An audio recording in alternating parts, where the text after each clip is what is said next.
जोर से, दोनों हाथ। आपने चेक किया पीछे सभी जगह? ओके, कॉन्ग्रेचुलेशन आज की सुपर ब्लेस नाइट के लिए, मीटिंग के लिए। शैतान का तड़फना इस बात का सबूत है कि हम राइट ट्रैक के ऊपर हैं।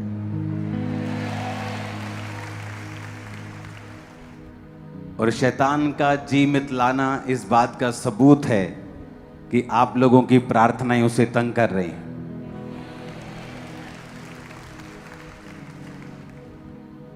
आज जो आप सुनेंगे शायद आपने अपनी लाइफ में कभी नहीं सुना होगा पहले। और मैं चाहता हूं सब वॉलंटियर से लेके सब कैमरामैन सब लोग बैठ जाएं, कोई मूवमेंट नहीं चाहिए किसी भी तरह की। ओके, सब लोग जस्ट आज सुनो। ये बड़ी स्पिरिचुअल चीज है जो मैं आपसे आज बात करने वाला हूं। बाइबल कहती है कि जब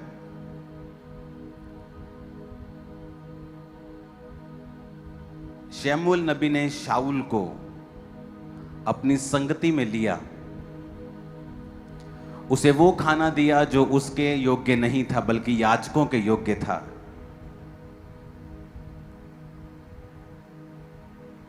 और जब वो रास्ते में वापस जा रहा था, एक नबियों का झुंड उसे मिला। लिखा जब शाऊल नबियों के झुंड में गया तो वो नबूवत करने लगा। और एक कहावत चली, क्या शाऊल भी नबियों में से है?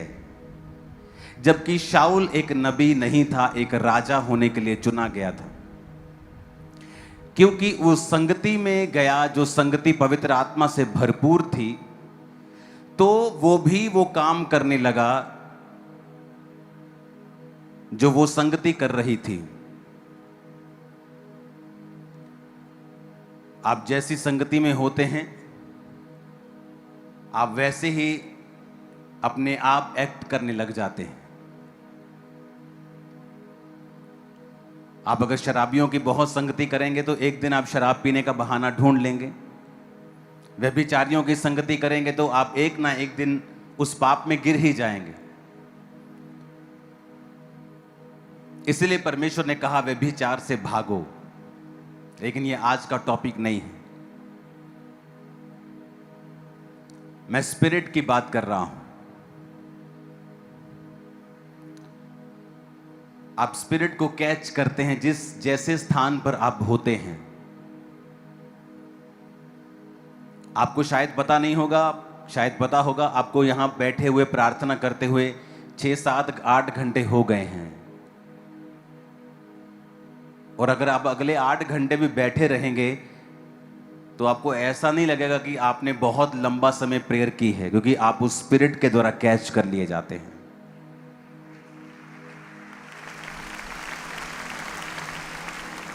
ये स्पिरिट है। अगर आप अमेरिका में जाएंगे तो वहां आपको एक स्पिरिट मिलेगी जो बोने की स्पिरिट है। लोगों का हृदय, अगर आप पूरी दुनिया में जाएंगे क्रिश्चियनिटी के लिए, भवनों के लिए, उसके कामों के लिए, अगर किन्हीं लोगों का खुला है तो वो यूएसए के लोग हैं।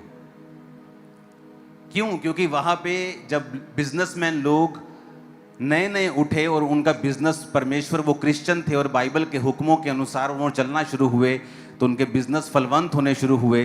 तो वही स्पिरिट कैच की दूसरे लोगों ने, और वही स्पिरिट कैच करते करते वो इतनी फैल गई कि आज वो सारे जो बिजनेसमैन लोग हैं, बहुत से परमेश्वर के साथ जुड़े हुए हैं। बहुत सारी चर्चिस को, बहुत सारे मिशनरी कामों को वो सपोर्ट करते हैं, क्योंकि वो स्पिरिट ने कैच कर लिया उनको।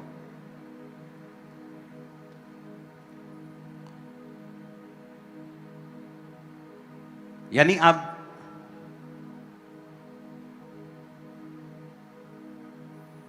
पतरस जब लंगड़ा चला के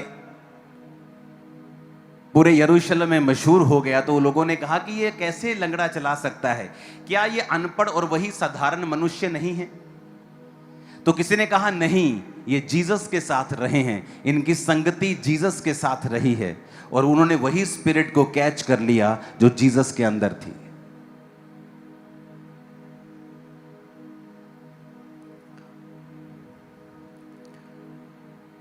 अपनी स्क्रीन की ओर आप एक कैमरे को करेंगे।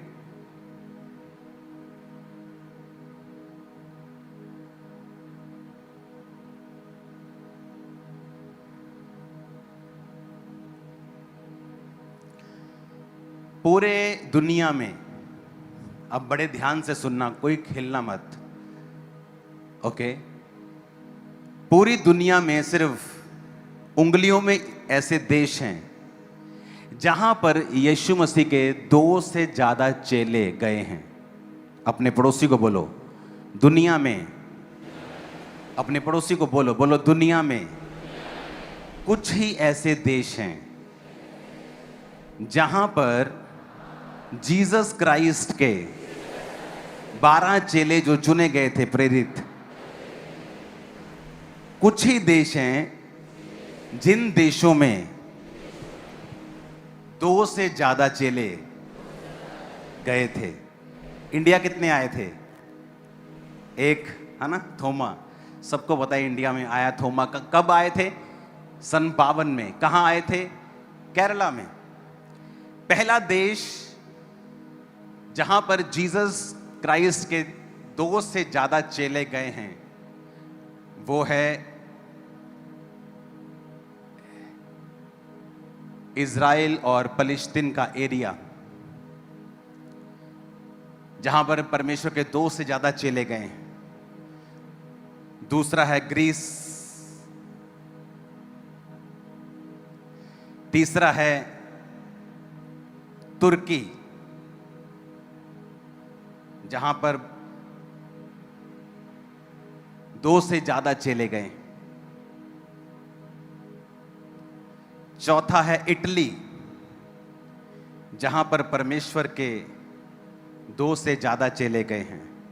पांचवा एरिया है मेसोपोटामिया, जो बाइबल की पुरानी अगर आप पढ़ेंगे, मेसोपोटामिया देश का नाम, जो आज के सीरिया, ईरान और इराक। और छठा है हमारा इंडिया, जहां पर 2 से 1 से ज्यादा चेले यहां पर आए थे। छठा है इंडिया, जहां पर यीशु मसीह के 12 चेलों में से 2 चेले यहां आए थे। लोगों को एक चेला पता है, थॉमस। कौन था वो? कौन था?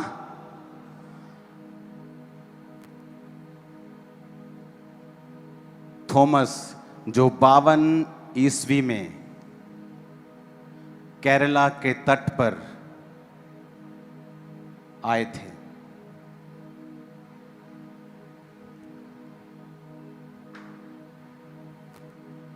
सेकंड चेले का नाम लेने से पहले मैं ये चाहता हूं हम मरकुस की उस आयत को पढ़ें जहां पर सब चेलों के नाम हैं।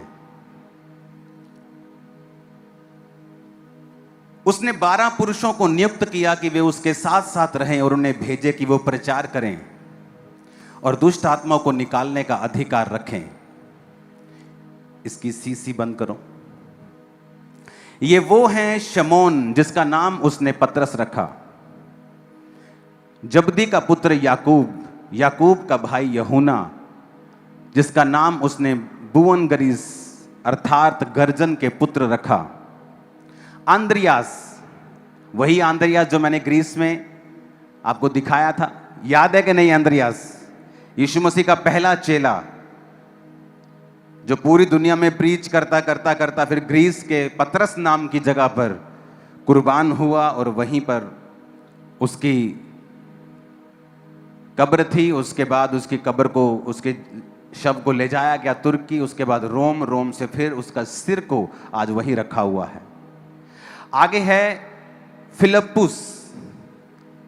फिलिप्पुस के सिर को भी मैंने देखा है एक चर्च में पड़ा हुआ। और है बरतुल्मै। बरतुल्मै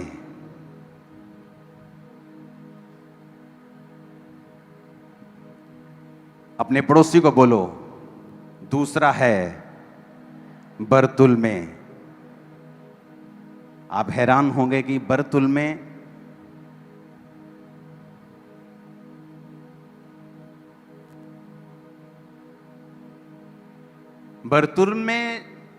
परमेश्वर का चेला ये भारत में आता है और ये कर्नाटक के एक तट पर, क्योंकि लोग उस समय नावों से ज्यादा चलते थे। थोमा आया था केरला के तट के ऊपर। वो जगह मैंने देखी है अपनी आंखों से, जिस तट पे वो उतरा था। वो क्रूज को लेके चलता होता था। उस क्रूज को मैंने ओरिजिनली थोमा के ओरिजिनल क्रूज को भी देखा है। बर्तुल्मै जो परमेश्वर का चेला था, ये भी भारत में आया था।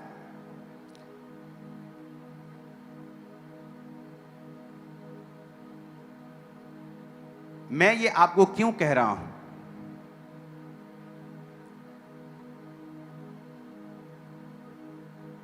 ये भारत में कर्नाटका में उतरते हैं, उसके बाद ये गोवा में प्रचार करते हैं। ओके, रहने दो प्लीज। मैंने आपको उसकी जैसी पिक्चर बोलने के लिए कहा था, सेम नहीं। और तीसरा, मुंबई के कल्याण में वो रुकते हैं, लोगों को प्रचार करते हैं, जबरदस्त प्रचार करते हैं। बहुत से लोग जो जादू टोना करने वालों के संग ठीक होने के लिए जाया करते थे और वो उनसे पैसे लिया करते थे और लोगों का शोषण किया करते थे, बर्तुल्मै ने उन लोगों को फ्री में हील किया और बहुत से लोग चंगे हुए उन जगहों के ऊपर। जब बर्तुल्मै को हील किया, बर्तुल्मै ने जब उन लोगों को हील किया और उसने वहां पर प्रचार करते करते फिर वो आर्मेनिया में चला गया। वहां का मेन राजा, उसने परमेश्वर को अपना जीवन दिया, क्योंकि बर्तुल्मै की लाइफ से बहुत बड़े बड़े जो पॉलिटिशियन और बड़े बड़े राजा होते थे वो बदल जाया करते थे। बर्तुल्मै को जब प्रचार करके उस राजे को उसने चेंज कर दिया, तो राजा का भाई, उसको इतना गुस्सा आया क्योंकि वो परमेश्वर को मानने वाला नहीं था। उसने बर्तुल्मै को सताया और उसकी स्किन को, पूरी बॉडी से, जीवित होते हुए बर्तुल्मै की पूरी स्किन को उसकी बॉडी से उतार दिया। और उसको कहा गया कि अब, ये आप स्क्रीन पे देख सकते हो, ये बर्तुल्मै के जो हाथ में है, ये उसकी अपनी स्किन है, अपनी चमड़ी है, उसकी अपनी चमड़ी बर्तुल्मै की। और बर्तुल्मै इसी हालत में रहा, उसकी अपनी स्किन को उतार कर उसके हाथ में दे दिया गया। और जब बर्तुल्मै ने फिर भी परमेश्वर के नाम का इनकार नहीं किया, तो फिर उसके गले को काटकर उसको शहीद कर दिया गया। आज अगर आप पूरी दुनिया में स्टडी करेंगे तो बहुत सारी जगह के ऊपर, जिनको ये बात हमारे लिए नहीं है, लेकिन जस्ट मैं आपको एक नॉलेज के लिए कह रहा हूं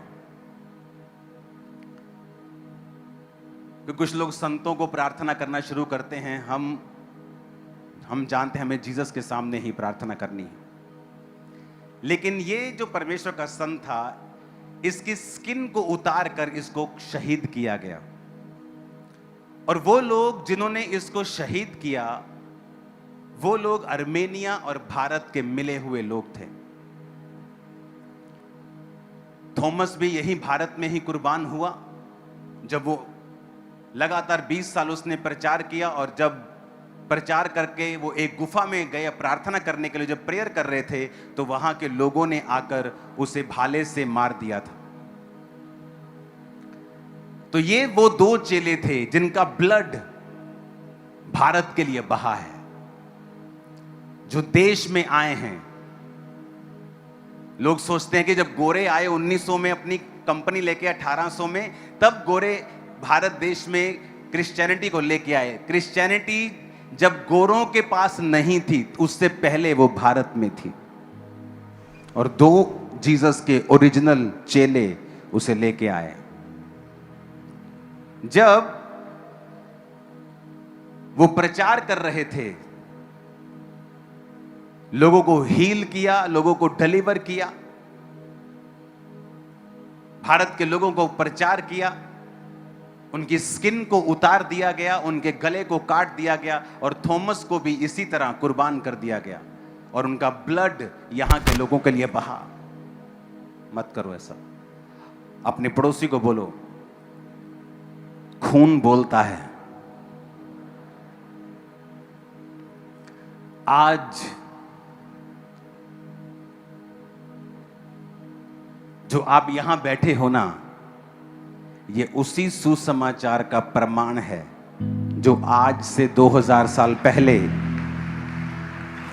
ये दो सेवकों ने परमेश्वर के यहां पर आकर अपनी जान की परवाह ना किए बगैर मुझे और आपको सुनाया था।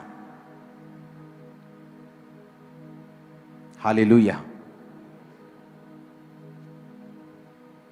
बरतुल्मे की हीलिंग इतनी स्ट्रांग थी कि जो जादू टोना करने वाले लोग थे वो बात करते थे दुष्ट आत्माओं से, और जब बरतुल्मे ने उस जगह के ऊपर एंटर किया था, वो दुष्ट आत्मा ने बोलना बंद कर दिया था और उसके पूजने वाले सभी पूछने लगे कि ये चुप क्यों हो गई है।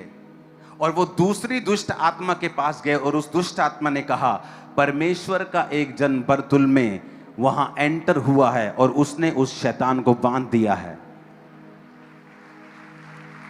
अब वो बात नहीं कर सकता। और जब बरतुल्मे ने राजा को दिखाया कि मैं तुझे दिखाता हूं कि जीवित परमेश्वर कौन है, और उसने जब कमांड किया कि शैतान निकल आए, और शैतान निकला और सब चीजों को वहां की तबाह करके वो वहां से चला गया। उस राजा ने उस मिरेकल को देखा और अपना जीवन परमेश्वर को दे दिया। इस बात से उसका परिवार नाराज हो गया और उन्हें बरतुल्मे की स्किन को अलाइव, उसके जीवित होते हुए ही उसकी सारी चमड़ी से उखाड़ दिया।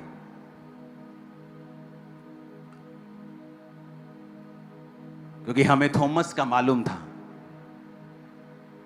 हमें मालूम नहीं था कि बरतुल्मे भी एक सामर्थी परमेश्वर का जन। उसके प्रचार में इतनी पावर होती थी कि जो बड़े बड़े राजा होते थे, जब उसको सुनते थे पूरी तरह से अपने मन को परमेश्वर में दे देते, खो जाते थे। वो उस अनॉइंटिंग के सामने शैतान बोलकर समर्पित होकर वहां से भाग जाया करता था। लोग फ्री में आके चंगा होते थे, आजाद होते थे।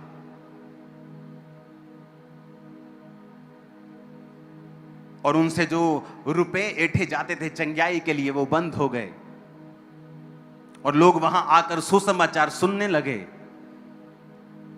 और वो कर्नाटक से लेके, गोवा से लेके, महाराष्ट्र से लेके प्रचार करके फिर वो आर्मेनिया में निकल गए।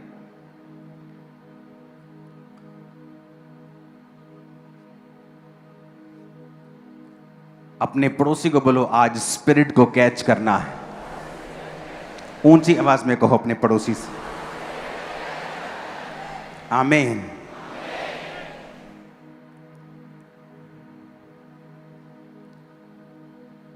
और अगर आप बाइबल में देखेंगे तो इसको नथेनियल भी बोला गया है, इस बरतुल्मे को।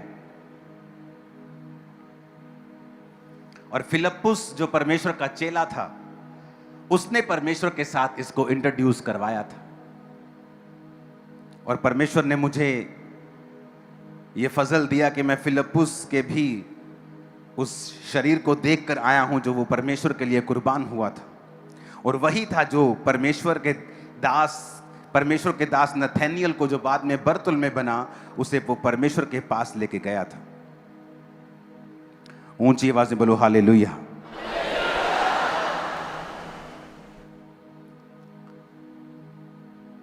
ऐसा हो सकता है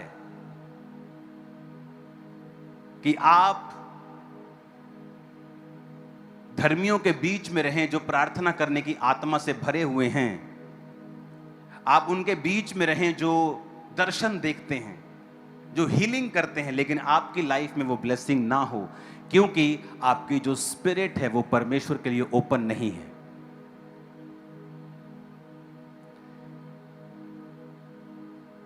मुझे ग्रीस के लोगों ने बताया कि वहां के ग्रीस के लोगों ने कहा कि हम ग्रीस में रहते हैं 20 साल से, लेकिन जो भेद आपने इंडिया से आके ग्रीस के बताए हमें खुद नहीं मालूम। हम 20 साल से यहां रहते हैं, हमें नहीं पता था। मैंने कहा जब मैं पतमुस की गुफा से निकला हूं, परमेश्वर ने मेरे स्पिरिट को ओपन किया है, जो पहले कभी नहीं था।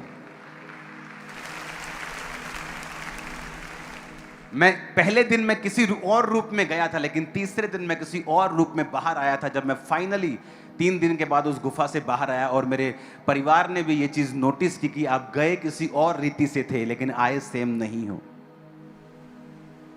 उसके बाद परमेश्वर के जो वचन की भेद की बातें थी, किस तरह से क्रिश्चियनिटी स्टार्ट हुई पहली सदी से लेके अब तक, वो सारा सदी बाय सदी, दशक बाय दशक क्या हुआ, हिस्ट्री दर मेरी आंखों के बिल्कुल ऐसा सामने है जैसे वो 2 दिन की बात हो। और परमेश्वर ने जो भेद मुझ पे खोलने शुरू किए, क्यों?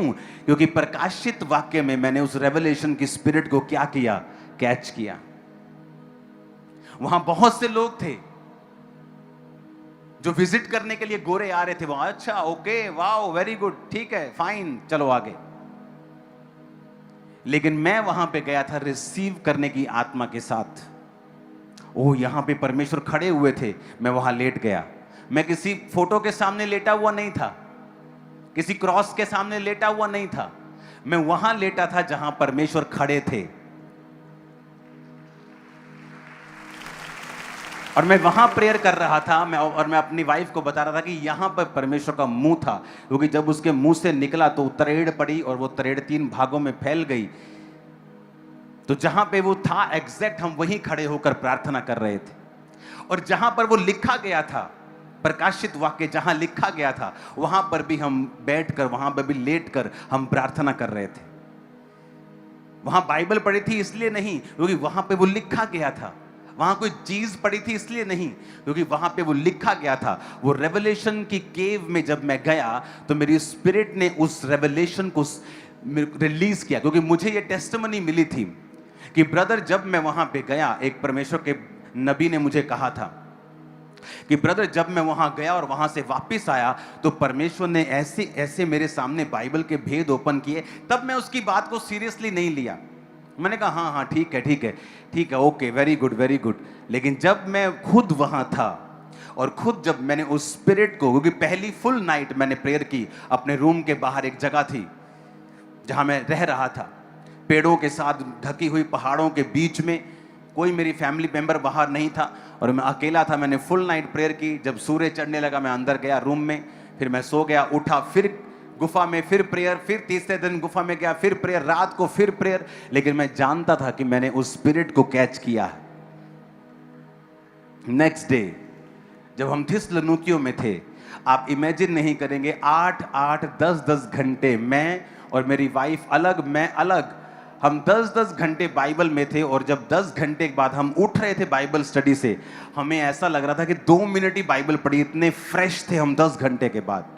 आप थक जाते हो 10 घंटे, हमें ऐसा लग रहा था कि जैसे आंखें खुल जाती, अलर्ट आदमी हो जाता ना नशा करके, जैसे अलर्ट आंखें खुल जाती, ऐसी आंखें खुल रही थी, नींद नहीं आ रही थी, ऐसे अलर्ट हो रहा था, ऐसे परमेश्वर वो भेदों को जाहिर कर रहा था, क्योंकि आप स्पिरिट को कैच करते हैं। क्यों परमेश्वर ने आपको बोला है तुम अच्छी संगतियों को करो? क्यों आपको बोला जाता है जब भी आप संगति करो, अनॉइंटेड संगतियों को करो? उसके लिए चाहे आपको 200 रुपया किराया लगा के जाना पड़ रहा है, अनॉइंटेड संगतियों को करो, चाहे उसके लिए आपको कुछ भी करना पड़े। आप अनॉइंटेड संगतियों में जाते हो, आपको फाइट करनी पड़ती है, शैतान आपसे फाइट करता है, फालतू की फाइट आपके घर में होती है, कई बार फालतू का शैतान झंझट डालने की कोशिश करता है। क्यों? उसको पता है कि यही ये स्पिरिट को कैच कर लेगा, ये यहां पे स्पिरिट को पकड़ लेगा और ये सेम स्पिरिट के साथ भर जाएगा जो स्पिरिट चर्च के ऊपर है, जो ग्रेस चर्च के ऊपर है। कई बार हो सकता है जो ग्रेस चर्च के ऊपर है, अगर आपका जीवन परमेश्वर के मन मुताबिक नहीं है, सब लोग भरेंगे, आप लोग ऐसे ही रहेंगे खाली के खाली। क्योंकि उस स्पिरिट को रिसीव करने के लिए आपको रिसीव करने वाला मन बनाना पड़ेगा।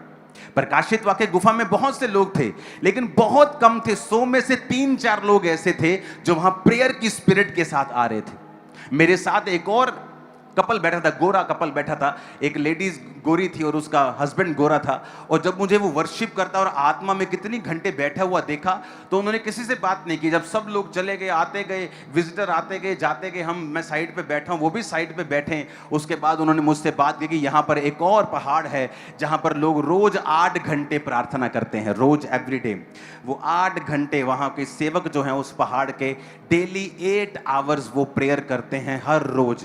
वहाँ कोई औरत नहीं जा सकती, औरत विजिट भी नहीं कर सकती, सिर्फ आदमी लोग हैं जहां पर 8 घंटे रोज सेम जगह पे, सेम पहाड़ पे प्रार्थना करते हैं। वहां जाने के लिए वीजा लगता है, स्पेशल परमिशन होती है वहां जाने के लिए। वो स्पिरिट को जब आप समझ जाते हैं कि मुझे किस संगति में जाना है और कैसी स्पिरिट को कैच करना है, आप मानेंगे नहीं, मेरी आंखें खुल गई, मेरा दिमाग हिल गया। मुझे पिछले दिनों में जवाब मिला है कि मेरी सेवकाई परमेश्वर ने मुझे बताया कैसे शुरू हुई, क्यों ऐसी शुरू हुई और इसका रीजन क्या था।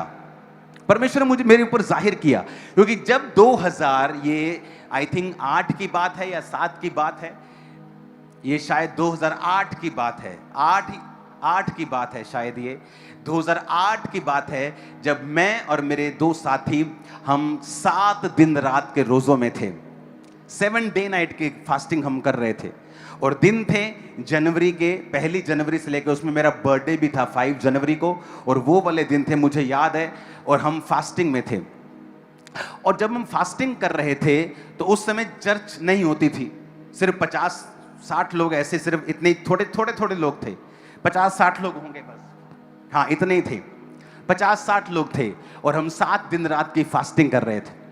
और जब 7 डे नाइट की फास्टिंग कर रहे थे तो ठंड बहुत थी, तो मैं अपनी शॉप पे काम भी करता था उस समय, और वो भी मेरे साथ थे, और हम आग सेक रहे थे बाहर, शॉप के बाहर। जैसे दोपहर का समय होता, जब इतनी ठंड होती थी दोपहर को धूप नहीं निकलती, वो वाले दिन थे जनवरी के, और ऐसे पूरी धुंध सी पड़ी हुई है और हम आग सेक रहे हैं, और मेरे सामने से एक व्यक्ति निकलता है और उसने अपने पैरों के ऊपर जुराबें नहीं डाली हुई, और उसके पैर जो हैं उसमें ब्लड निकल रहा है। और मैंने अपने साथी को बोला, अपने असिस्टेंट को बोला, वो मेरी हेल्प करता था उस समय, मैंने कहा इससे पूछ के आ कि ये व्यक्ति, इसको जुराबें चाहिए क्या, मैं उसको जुराबें दे दूं। जब उससे पूछा गया कि आपको जुराबें चाहिए, आपने, इतनी सर्दी है, हमसे बैठा नहीं जा रहा, हम आग जला के बैठे हैं, आप इतनी सर्दी में बिना टांगे थोड़ी सी खाली हैं, पैर खाली हैं, आप जुराबें नहीं डाली आपने।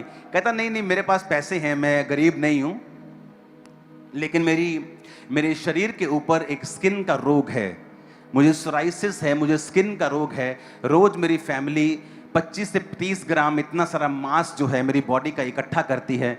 मेरी बॉडी में कपड़े नहीं डाल सकता, बहुत ज़्यादा ठंड है, तो अभी मैंने सिर्फ 1-2 चीज़ें ओढ़ी हुई हैं और मैं ज़्यादा कपड़े नहीं डाल सकता। मैंने उसको यीशु मसीह का प्रचार सुनाया, और छोटा सा एक कैमरा हमारे पास होता था। मैंने जब उस पर प्रार्थना की, मैंने कहा चलिए मैं आपके लिए प्रेयर करता हूँ, और उसके लिए जब मैंने प्रेयर की, और उस कैमरे पे हमने रिकॉर्ड भी किया, लेकिन वो पता नहीं क्या हुआ, हमारे पास वो रिकॉर्डिंग नहीं है, वो कैमरा थोड़ा बिगड़ गया, इधर उधर हो गया होगा। उस समय इतना ध्यान नहीं था हमें रिकॉर्डिंग रखनी है, क्योंकि मिनिस्ट्री नहीं थी, हमें मालूम नहीं था आगे क्या होगा, जस्ट शौक था कि परमेश्वर का काम करना है। तो जब उस स्किन के रोगी के ऊपर प्रार्थना की गई, वो स्किन का रोगी थोड़े दिन बाद आता है चर्च में, आकर खड़ा होता है, अपनी बॉडी दिखाता है, वो पूरी तरह साफ हो चुकी थी, पूरा क्लीन। वो स्किन का मिरेकल था, मेरी लाइफ का फर्स्ट मिरेकल, मेरी मिनिस्ट्री का फर्स्ट मिरेकल स्किन का मिरेकल था। उसके बाद सेवकाई आगे बढ़ती रही, बहुत से लोग स्किन के हील हुए, आप जानते हैं उनको। बहुत सी बड़ी बड़ी टेस्टिमनीज आपने सुनी होंगी, बहुत सी टेस्टिमनी, 1-2 नहीं, 4-5 10 नहीं, थाउजेंड्स ऑफ टेस्टिमनी स्किन की। आपको याद है कि नहीं?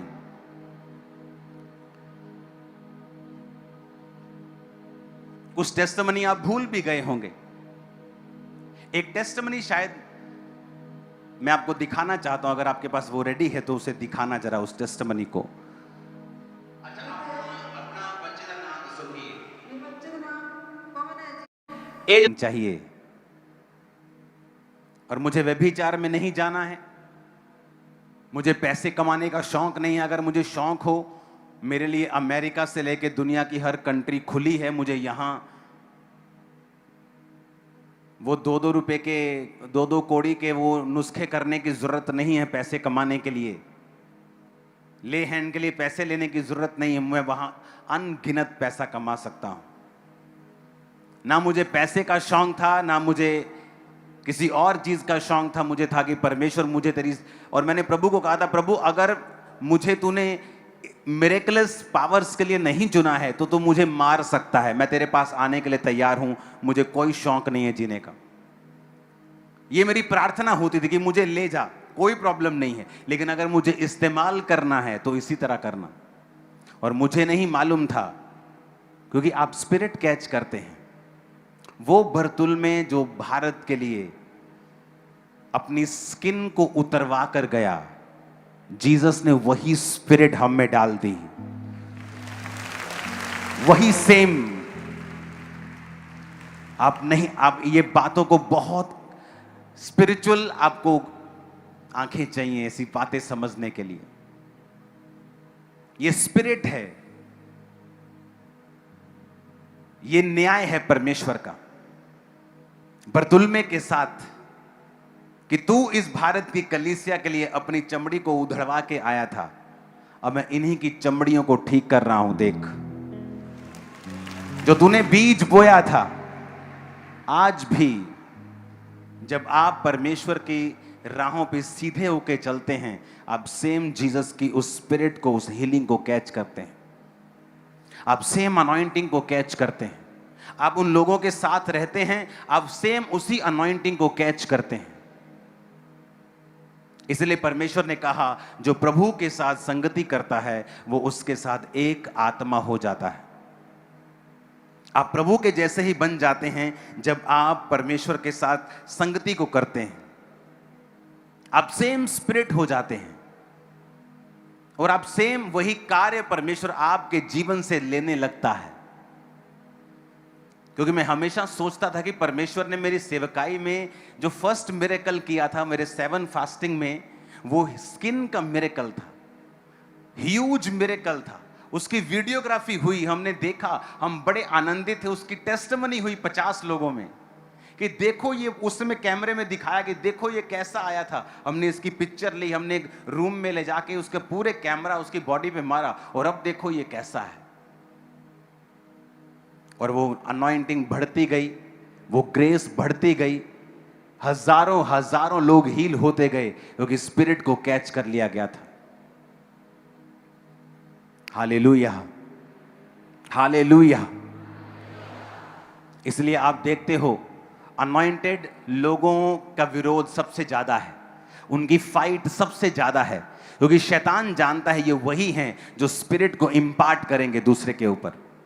वो ठंडे लोगों से नहीं डरता, उसे पता है ये क्या इंपार्ट करेंगे। ये खुद ठंडे हैं तो ठंडापन इंपार्ट करेंगे। ये खुद जेलसी करते हैं तो जेलसी को अपनी कलीसिया के ऊपर भी इंपार्ट कर देंगे दूसरे सेवकों के लिए।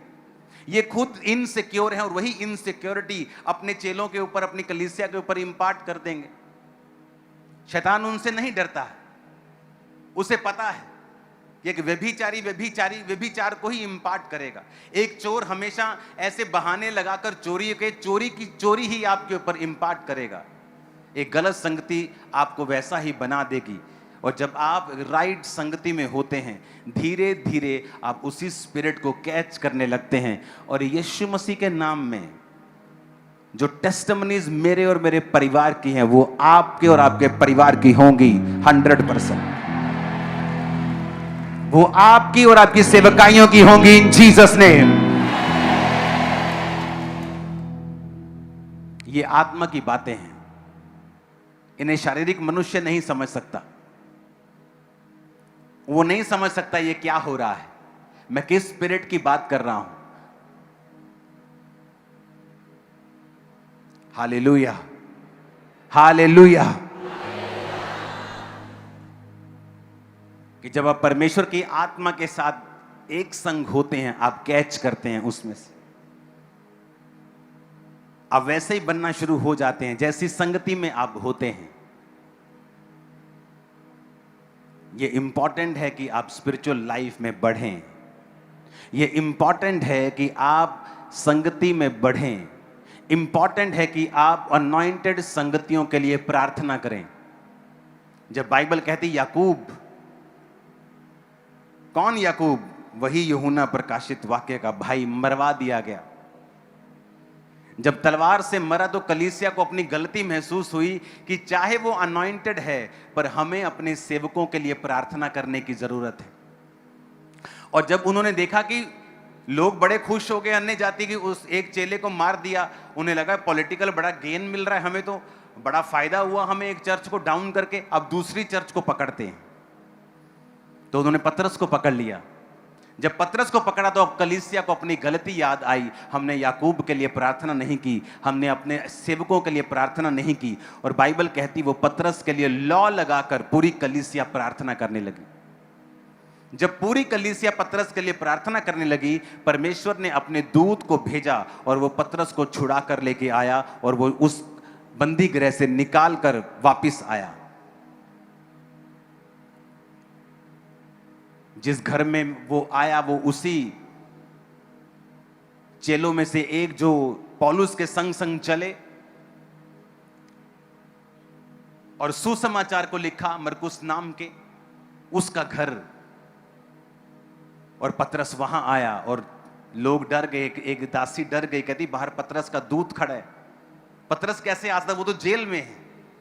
लेकिन उन्हें नहीं पता था कि उनकी कॉन्टिन्यूज लो लगाकर यानी ध्यान लगाकर की गई प्रार्थना ने पतरस को छुड़ा लिया है। इसलिए मैं आपसे कहता हूं, यह समय आ चुका है, बेदारी का, और शैतान भी जानता है। अगर आपने अपने पास्टर के लिए, अपने अगुवे के लिए कभी प्रार्थना नहीं की है और जस्ट 5 मिनट की, 10 मिनट की है, ये वो समय आ रहा है जब आपको लॉ लगाकर प्रार्थना करनी है। और परमेश्वर एक बड़ा काम करेगा और वो समय पर छुड़ाएगा और शैतान के सारी योजनाएं रद्द करेगा। आमीन, आमीन। जो काम परमेश्वर ने हमारे लिए चुना है, उस काम को शैतान खराब नहीं कर सकता है। लेकिन क्या कलीसिया प्रार्थना कर रही है? क्या कलीसिया आत्मिक राह पे है? क्या कलीसिया ये जानती है कि उसको अपने सेवक के लिए, अपने उस परमेश्वर के अगुवे के लिए जो ये भार उठा रहा है, उसके लिए हमें प्रार्थना करनी है? क्योंकि वही स्पिरिट को कैच कर रहा है और हम उसी की स्पिरिट से कैच कर रहे हैं, उसी अनॉइंटिंग को हम ग्रहण कर रहे हैं। और जब आप इन बातों को समझ जाते हैं कि अपने अगुवे से सिर्फ लेने के लिए नहीं आना है ब्लेसिंग्स को और अनॉइंटिंग को, उसके लिए हमें लॉ लगाकर, घुटने लगाकर, फास्टिंग में प्रार्थना भी करनी है। और जब कलीसिया को अपनी गलती समझ आई तो परमेश्वर ने पतरस को बचाया। और कलीसिया के लिए यह मैसेज था कि तुम्हारा पास्टर जितना मर्जी पावरफुल हो, अनॉइंटेड हो, गिफ्टों से भरा हुआ हो, लेकिन उसको तुम्हारी प्रार्थनाओं की जरूरत है। इसलिए पौलुस हर कलीसिया को लिखता था, हमारे लिए प्रार्थना करो। ऊंची आवाज में बोलो हालेलुया। आज हमें यह बात समझनी होगी कि परमेश्वर एक बीज को डाल रहा है और यह बीज वहां डल रहा है जहां पहले कभी नहीं डला। और शैतान यह बात जानता है कि परमेश्वर ने जहां पर बीज डाला है वो बीज कभी भी व्यर्थ नहीं हुआ है। परमेश्वर इस कलीसिया को एक ऐसी जगहों पर बीज डालने के लिए इस्तेमाल कर रहा है जो पहले कभी नहीं हुआ था। यह बीज किसी धर्म परिवर्तन का नहीं, यह बीज मन परिवर्तन का है। और शैतान इस बात को जानता है, वो झूठ को फैलाता है, वो चीजें करता है, लेकिन वो ये नहीं जानता कि कलीसिया के दोनों हाथों में लड्डू हैं। वो परसिक्यूशन में भी लड्डू है, वो बढ़ती है तब भी लड्डू है। वो दोनों तरफ से आशीषित है, उसके लिए सब बातें मिलकर भलाई को पैदा करती हैं। और परमेश्वर ने आपको चुना है वो बीज डालने के लिए जहां वो काम कभी नहीं हुआ। आप एक धन्य कलीसिया हैं, आप एक ब्लेस्ड कलीसिया हैं। इसलिए नहीं कि आप में एक जबरदस्त मिरेकल्स हो रहे हैं, इसलिए नहीं कि आप में जो बहरे सुन रहे हैं, कैंसर ठीक हो रहे हैं, इसलिए भी कि परमेश्वर ने आपको चुना है उस बीज को डालने के लिए जो परमेश्वर सदियों से प्लान करता आ रहा था। इस कलीसिया की भविष्यवाणी इस कलीसिया के जन्मने से पहले हुई थी, और यहां से कुछ ही किलोमीटर की दूरी के ऊपर एक बहन आई थी और उसने कहा था कि यहां खामबरा में मैं एक कलीसिया को देख रही हूं जो सबसे बड़ी कलीसिया होगी भारत की, और परमेश्वर वहां काम करेगा। और मैं तब क्रिश्चियन भी नहीं था, शायद क्रिश्चियन भी नहीं था, पास्टर छोड़ो, क्रिश्चियन भी नहीं था। परमेश्वर को तब मालूम था हम सब उसके प्लान का हिस्सा हैं। एक दूसरे के लिए प्रार्थना करना मत छोड़ें, संगति करना मत छोड़ें। हमारी संगति, हमारी प्रेयर, हमारी फास्टिंग हमारे बीजों से भी एक कदम ऊपर रखती है। जो वैल्यू है, जो उसकी कीमत है, हमारी फास्टिंग, हमारी प्रेयर, परमेश्वर के सुसमाचार के लिए हमारा प्रयास, ना डर ना भय किसी चीज का, शैतान की ऐसी की तैसी वो हमारी जूती के नीचे है। आमीन। और वो कुचलवा देगा परमेश्वर धर्मियों के पैरों से शैतान की हर योजना को। लेकिन आपको घबराना नहीं, डरना नहीं, प्रेयर करते रहना है, क्योंकि ये प्रेयर हमारी सबसे बड़ी पावर है, ताकत है। हमारी ताकत धरने लगाना नहीं है। आप एक धरना लगाएंगे, दूसरे भी 2 धरने लगा देंगे, लेकिन जो आप प्रेयर करते हैं दुनिया की कोई ताकत आपको रोक नहीं पाएगी। जो प्रेयर आप करते हैं कोई उसका मुकाबला नहीं कर पाएगा। जो प्रेयर आप करते हैं कोई पैसा उसका मुकाबला नहीं कर पाएगा, कोई दुनियावी हुकूमत उसका मुकाबला नहीं कर पाएगी, और परमेश्वर उन कामों को कर पाएगा जो उसने सोचा हुआ है। आप मेरी बात समझ रहे कि नहीं? इसलिए कहा जाता है अच्छी संगतियों में जाएं। वहां जाने के लिए आपको मूल्य अदा करना पड़ता है, आपको लाइन में कई बार लगना पड़ता है, आपको हर चीज के लिए आपको फाइट करनी पड़ती है, कई बार मुश्किल है कई बार, लेकिन परमेश्वर ने उसका एक असर भी ठहराया है आपकी लाइफ के ऊपर। आमीन। मेरा यह विश्वास है कि आप समझ गए होंगे कि दुनिया में उंगलियां कम हैं, उंगलियों से कम देश हैं जहां पर जीसस क्राइस्ट के 2 से ज्यादा चेले गए हों, और हमारा भारत उन्हीं देशों में से एक है। वो कितना इंपॉर्टेंट होगा परमेश्वर की निगाह में, वो कितना जरूरी होगा खुदा की निगाह में। आप कई देश देखो, वहां परमेश्वर को कोई 12 चेलों में से एक चेला भी नहीं गया है।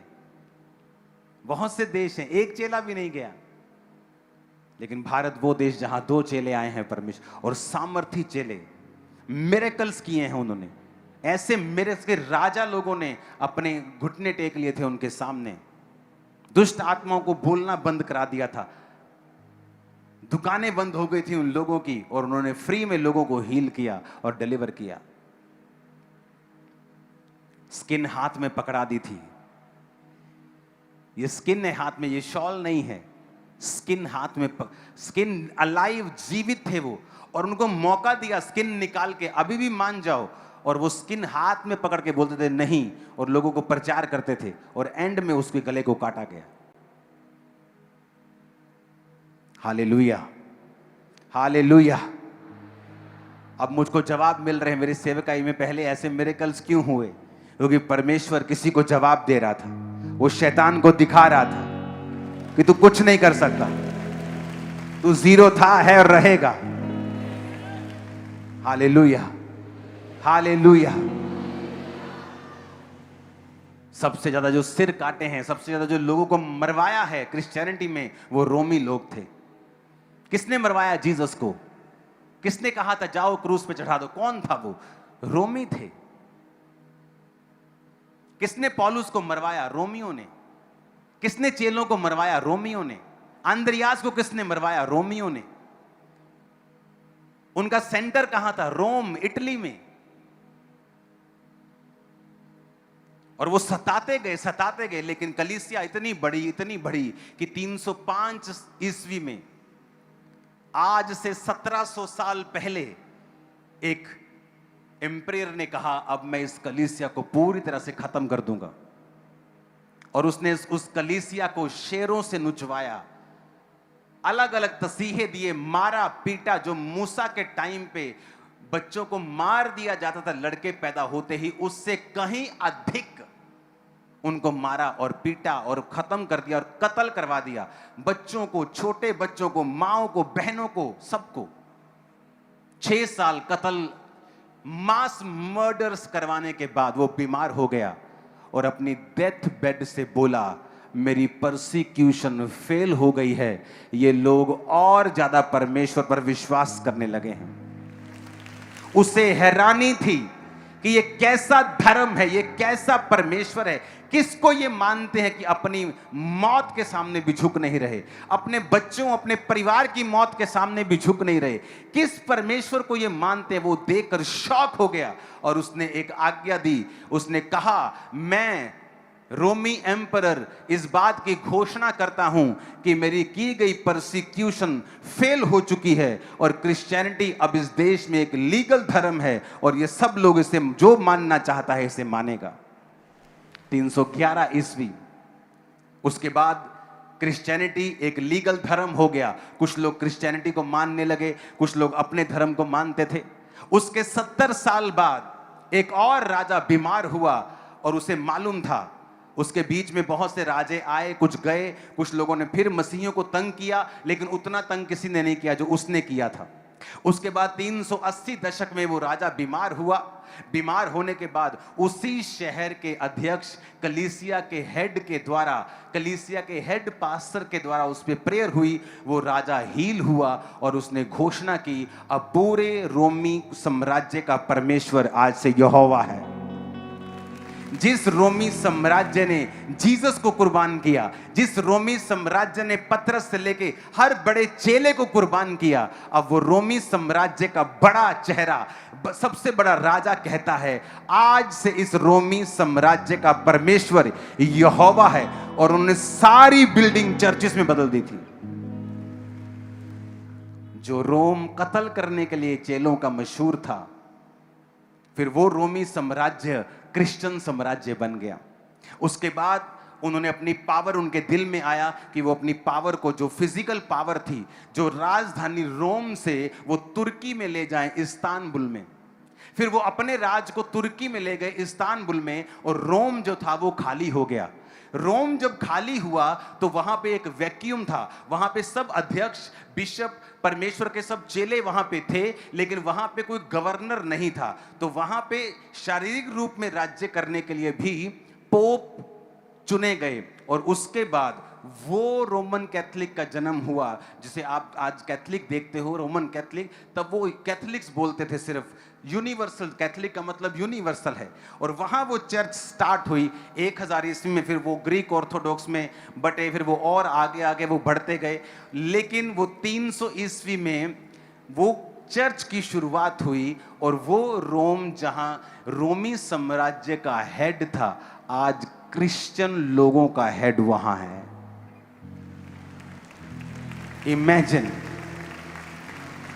इमेजिन करो, एक एक कुर्बानी परमेश्वर ने उसका हिसाब लिया।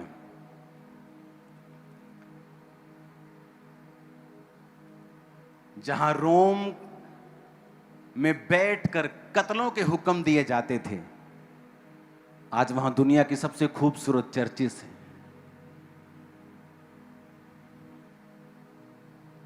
Hallelujah, hallelujah. और ये हिस्ट्री मेरी आंखों के सामने खुलती गई, परत दर परत दर परत। क्या हो रहा है, कैसे परमेश्वर ने कार्य किया। जब आपका परसिक्यूशन हो, सताव हो, तो आनंद मनाओ, क्योंकि अब वहां बीज डलेगा जहां नहीं डला है। अब वहां काम होगा जहां नहीं हुआ है। आमीन ऊंचे वाला चाहिए चर्च।